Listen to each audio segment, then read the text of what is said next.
This is why the 25th Amendment was written. It was ratified in the late 1960s, authorizing the Vice President and a majority of the Cabinet to remove the President from power when and if that President is unable to discharge the powers and duties of the office. The 25th Amendment was written for the day when the Democratic leader of the United States Senate could credibly say the president is ranting like an unhinged madman, as he said recently. It was impossible to imagine back when they wrote the 25th Amendment that there would one day be a president of the United States ranting in that way, until Donald Trump took the oath of office. The 25th Amendment was written for the day when a former Republican member of Congress, who voted for that Republican president multiple times, would declare to the world that he has gone insane. The 25th Amendment was written for a moment like a morning social media message from the president that included a promise interpreted as endorsing war crimes later that night. The 25th Amendment was written for this. Most of you have seen this profane and disturbing social media post. I am not going to read it aloud as is customary on television news programs because it is seen as pure warmongering and deeply offensive. I will not use it as an opportunity for audiences to hear those words repeated on air.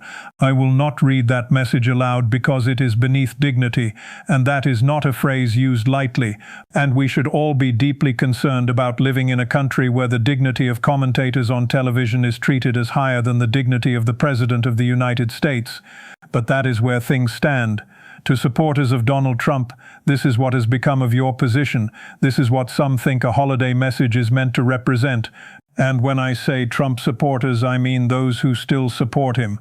If you were a supporter and then saw what he said and rejected it, then you have come to a different understanding of reality.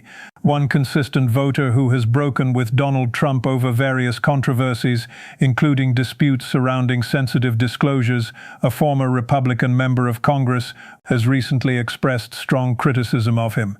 She was very close to him and considered herself his ally. She believed in him at one point, and while there are many important disagreements that could be explored with her, but no Republican issued a better, more focused, more thorough response to Donald Trump on Easter morning than Marjorie Taylor Greene.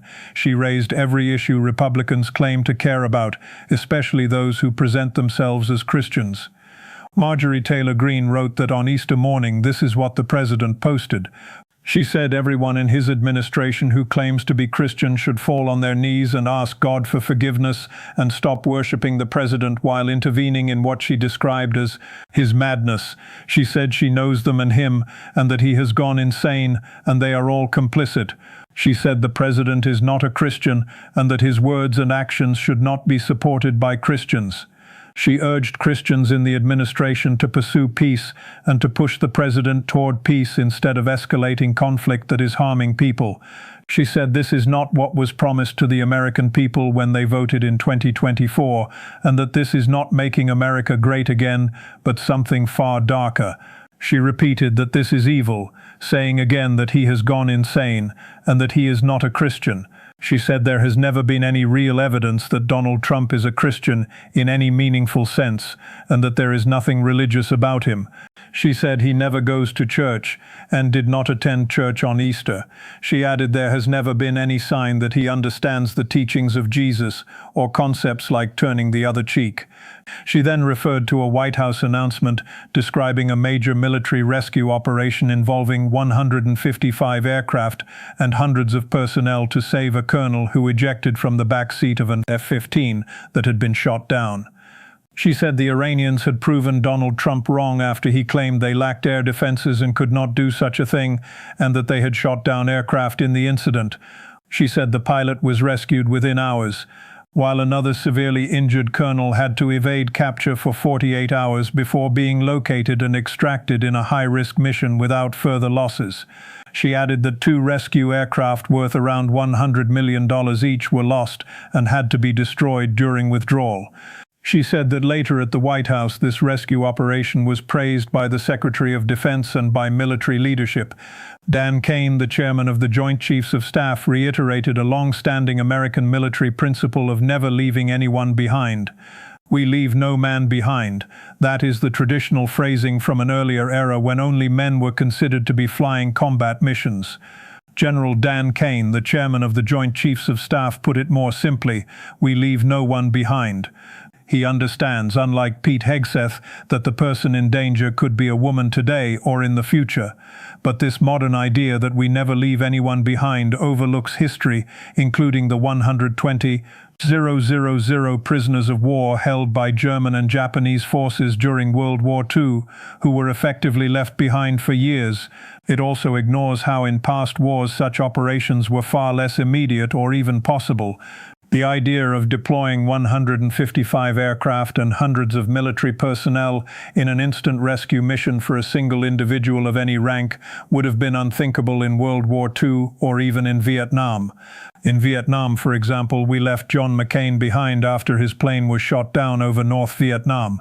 McCain was injured when his aircraft crashed into a lake in Hanoi, where he was pulled from the water by North Vietnamese citizens.